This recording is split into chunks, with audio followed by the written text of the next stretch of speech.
I will never substitute in a small town again.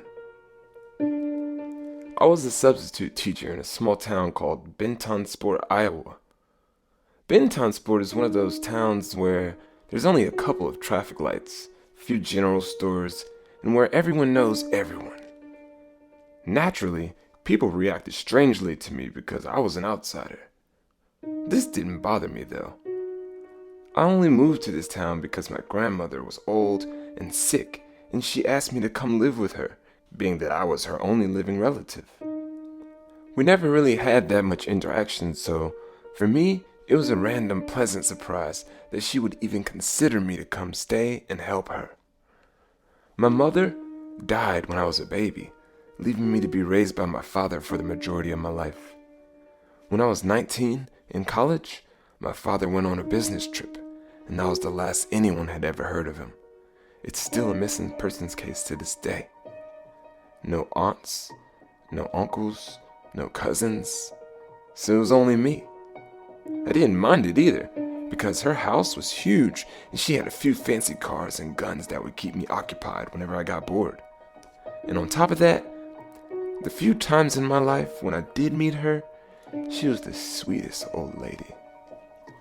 The outside world will refer to this town as a hick town in Iowa, but for me, it was my escape.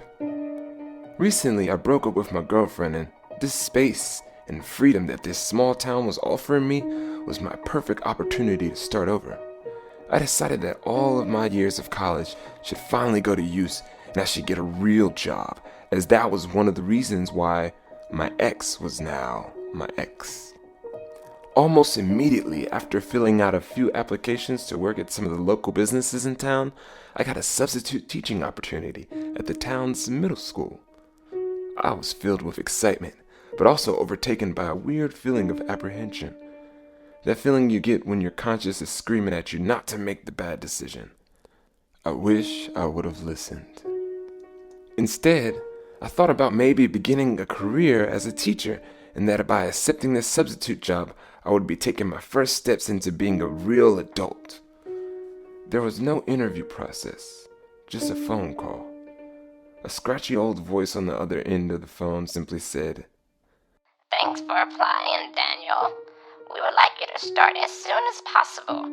Please call me at 555-6565 if you have any questions. Thank you." As soon as the phone hung up, I received a text message with details about my start date and the location of the school. There was no description of what I'd be doing or which subject I would be teaching. Just a start date and the location of the school. Thinking that this position was lacking in details, I decided to call back the number that just called me. It went straight to voicemail 3 times. And on the 3rd time, I left a voicemail exclaiming that I was a little bit confused about the job details and I would love more information about the position, but nonetheless, I'll be there tomorrow. I hung up the phone feeling anxious to start my new job. Even more so, I was excited to start earning money for my future. That mix of excitement and anxiety kept me up all night thinking about what I would encounter as a teacher, especially since I gave my teachers hell coming up through middle school. As I lay in bed, mind racing, I could see the sunlight starting to peek above the horizon in the distance, which meant that I would have to start my first day of my new job with absolutely no sleep. Fuck! I rushed out of the bed, got dressed, kissed my grandmother goodbye, letting her know I should be back before the sun goes down this evening, then scrambled out the house. I typed the address from the text message into my GPS, wondering why I hadn't received a call or a text back from the voice message I left. Maybe they got busy, is what I told myself, as not to think about it too hard. The GPS said that the destination was 10 minutes from where my grandmother's house was. This was odd, because if you drive 10 minutes in any direction in this town, you would be out of this town and in some unclaimed backcountry. Regardless, I made the trip and pulled up to a creaky old wooden cabin that had not aged well with time. It had holes in the roof, and some of the dusty glass windows were broken. It was a building shrouded by trees and had an old beat-up sign in the front that read, Alfred Weatherby Middle School, established in 1901. There were a few cars parked in a dirt parking lot, but it seemed that there were no kids at the school yet. I couldn't even see any movement from my limited view through the schoolhouse windows. I parked my car and I approached the front door. As I approached, I heard adults chanting, but couldn't make out exactly what they were saying. They could have been saying the Pledge of Allegiance or a prayer, for all I know, but honestly I couldn't tell, so I just brushed it off and opened up the door. To my surprise, there was a group of adults. The women in white dresses and the men in button-up shirts with suspenders, standing around in a circle in a big room with no furniture other than a beautiful rug on the ground and a single chair. There was a picture on the wall of ABCs, but other than that, the walls were bare as well. Their focus shifted entirely to me when I burst through the door. That same scratchy voice from the phone spoke out amongst them. It was an older, pale woman, and she said, You must be Daniel. I'm sorry I didn't return your call last night. We had a staff meeting and I got busy. My name is Dorothy Weatherby, and I'm the headmaster here. Thank you for filling out this position. We had an unfortunate absence of one of our most beloved teachers, Mr. Munoz. This is our staff, and our students should be arriving soon. Miss Weatherby gestured to the staff, and they dryly waved at me like the emotions had been sucked out of their souls. Then she made a gesture to follow her. Daniel, you will be teaching math class, replacing Mr. Munoz due to his unfortunate absence.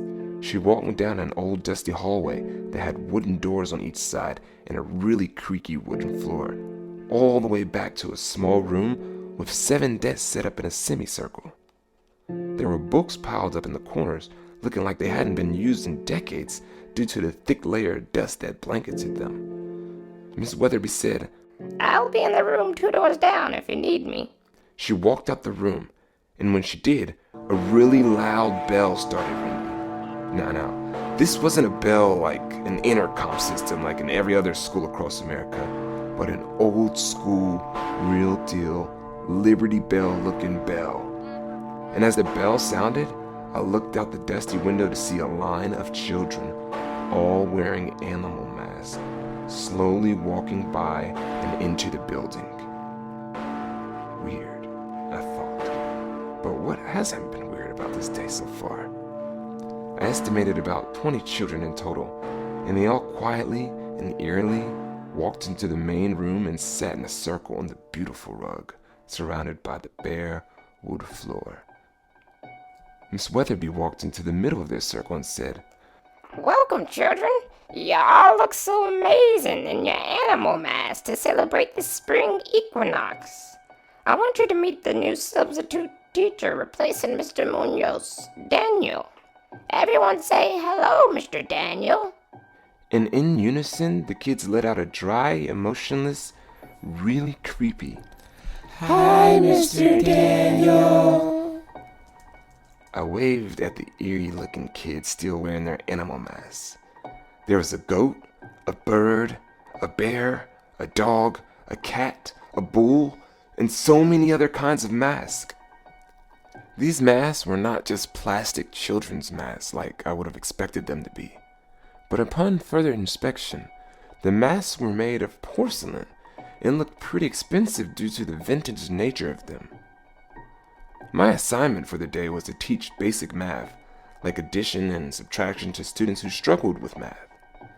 Instead of switching periods like a normal middle school, this school would focus on one subject per day.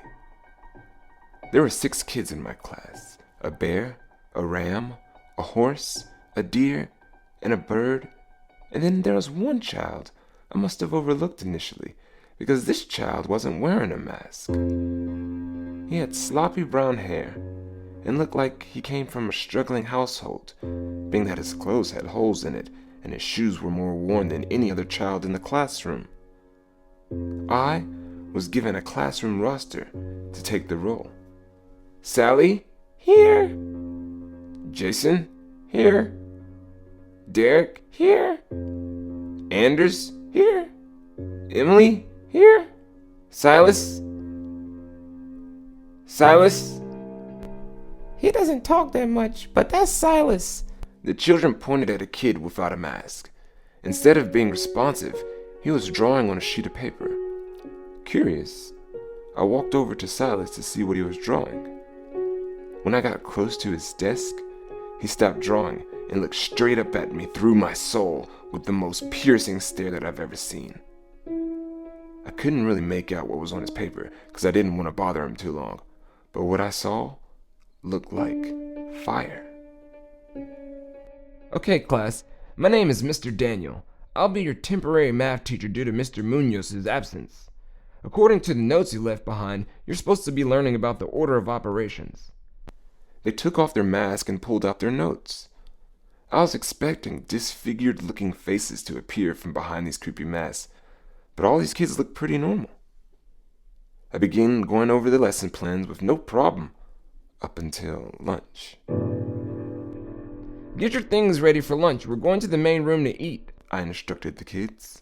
They got their lunch boxes and lined up at the door. Silas was in the back of the line, and oddly, still hadn't said anything the entire day. As the kids were exiting to go to the area in the main room designated for lunch, Silas slipped me a folded sheet of paper. I put it into my pocket, and Miss Weatherby walked into the room and said, Daniel, you can take a lunch break now. We will watch over the kids during lunch. How did Silas do? Thank you. Silas did not say anything the whole day, I responded. Yeah, he's like that. Don't take it personal, Daniel. Enjoy your break. As she walked away, I pulled the paper Silas had slipped me out of my pocket and unfolded it. To my horror, there was a picture of a man tied to a stake on fire, surrounded by little animal-human hybrid creatures all holding hands. Immediately, I had that gut-wrenching feeling that something was wrong, but I tried to brush it off as Silas being more than a little weird. I went to my car and I started eating the PBJ that I packed for lunch the previous night. I pulled out my phone and I started watching Secure Team on YouTube. I love that channel. The connection was pretty shitty, so I gave up on that idea quickly. I glanced up as I put my phone away, and I saw Silas standing at the tree line behind the school, talking to what appeared to be an adult. This was alarming to me, because all the adults were inside monitoring the children for lunch. However, I could barely make out the silhouette of the adult figure because he was shrouded in the trees. But I could tell it was a male, and he looked massive, like inhumanly massive. I couldn't really tell, but it looked like he had an animal mask on, just like the kids. I slowly got out of my car and I yelled, Silas! Silas looked back, and as he did, the man from the trees snatched Silas into the wooded area out of my view with a speed that was unreal. I panicked. Immediately, and quite involuntarily, I began running after him, yelling his name. Sprinting beyond the tree line and into the forest, I could see the huge stature of the man way far in the distance. There's no way he could have gotten that far in this little bit of time. But regardless, I continued to chase because I was responsible for this child today, and I didn't want Silas to get hurt in any kind of way. After about 100 yards, I lost sight of the man and Silas, but I was in a clearing, and what I saw terrified me. I saw a pile of burnt wood and a stake sticking out in the middle. This instantly made me think of the picture that Silas handed me before he was abducted. "Fuck this!" I yelled, as I turned around and ran in the direction I came. Before long, I could see the school through the brush of the forest, and instead of running to the school, I headed straight for my car. I jumped inside the front seat and started at my car, not hesitating at all to throw my car into reverse and start backing out of that dusty parking spot. Upon looking into the rearview mirror, I let out a gasp so intense that I almost choked. It was Mrs. Weatherby. she was just standing there. Where are you going? The kids were waiting on you. She shouted. She looked really angry and disappointed at the same time. I rolled my window down and yelled to her, I have an emergency with my grandma, and I have to leave right now. I'm sorry. I hope I didn't inconvenience you. She said nothing, and she stepped aside. Her countenance went from angry to very calm as she just stood there staring at me with a gentle but sinister grin.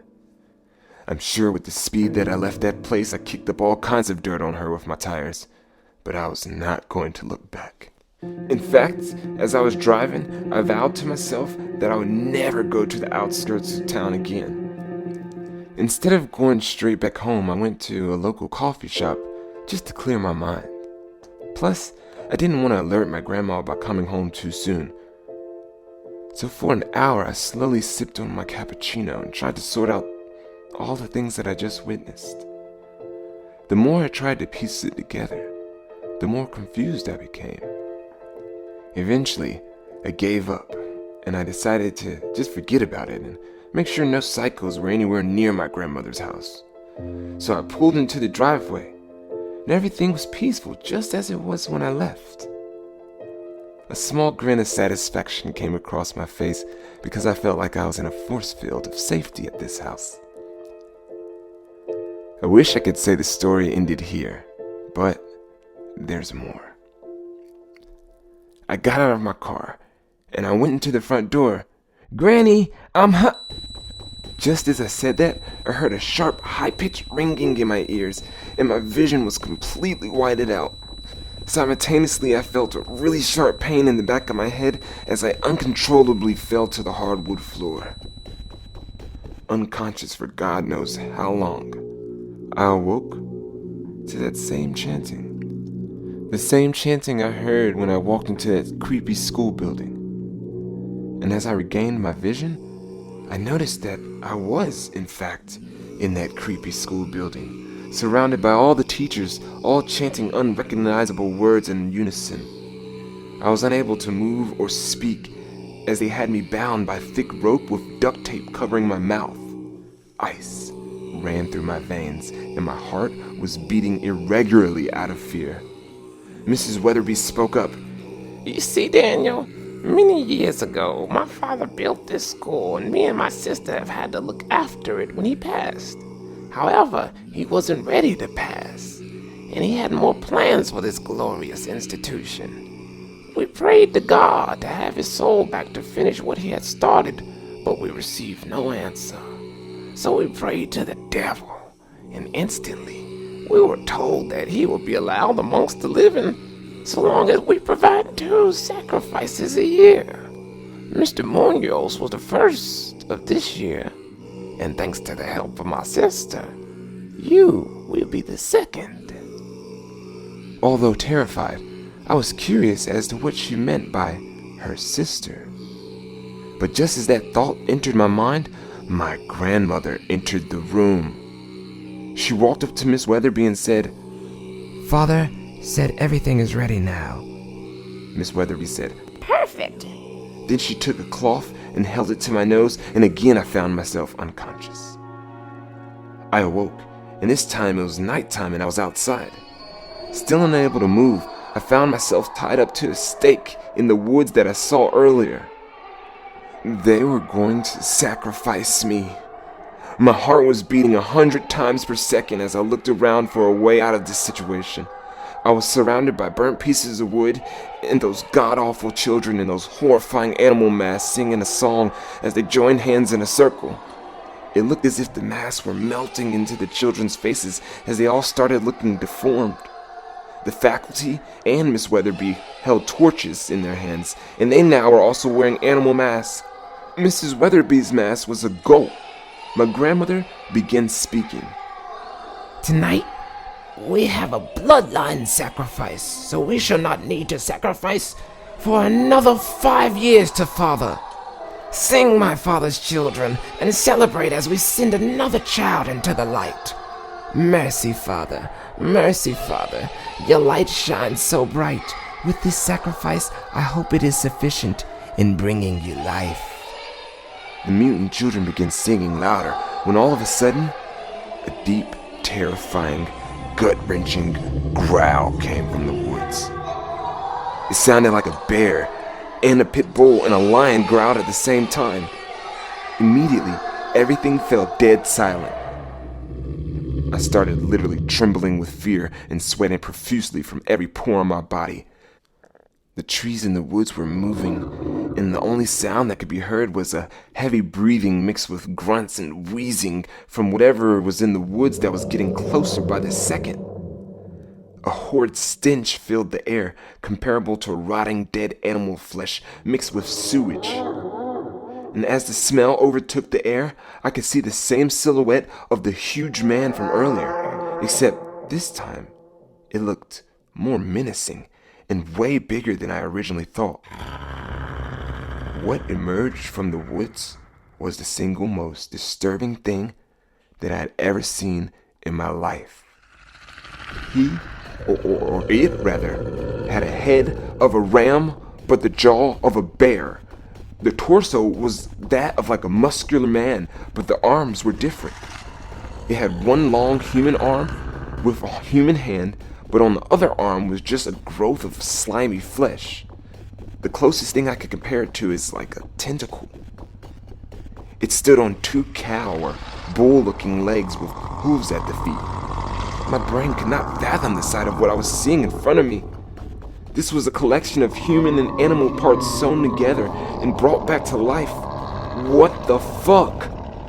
It started to approach me, and I noticed it carry a small cage in its human hand, and inside that cage was Silas. He was not crying, just looking sad, as if he was used to this, but still unsatisfied. It put the cage down amongst all the other children. The air was oddly still and cold, filled with the sound of this thing's breathing and sprinkled with the excited whispers of the children. Father's here! Father's here! Father's here! They whispered excitedly, like it was their actual father, not some cryptid demon creature. My mouth was still bound by layers of thick duct tape, and I could do nothing more than make inaudible noises and screams. This goat man came straight up to me and started sniffing me like a dog. I almost threw up in my mouth due to the stench that was emanating from this thing. It spoke unnaturally, with pauses at odd points and tonal inflections that were wrong on every level, and with a deep, raspy, thunderous voice.